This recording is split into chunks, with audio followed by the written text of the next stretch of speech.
High কমিশনে ঢুকে জাতির পিতার ছবি নিয়ে অপমান করেছে। এত সাহস কোথা থেকে পায় আমি জিজ্ঞাসা করি।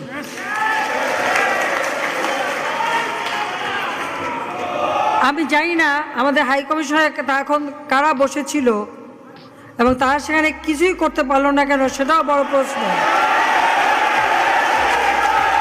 আর আমি আমার প্রবাসী যারা বাঙালি, না আমার প্রবাসী বাঙালিদেরও আমি বলবো যে যারা এই ঘটনাগুলি ঘটিয়েছে তারা চলাফেরা করে না, তাদের দেখেন না। যে হাত দিয়ে জাতির পিতার ওই ছবি নিয়ে তারা ভেঙেছে, তাদের যা উপযুক্ত করা উচিত সেটা করতে হবে।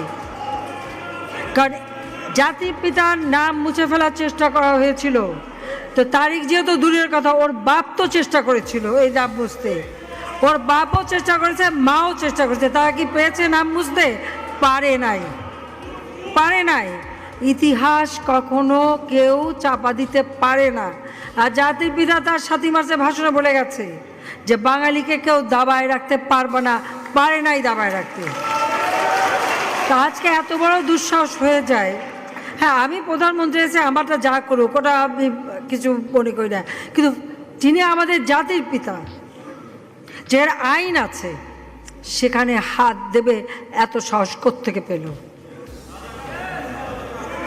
তারেক যে ভুলে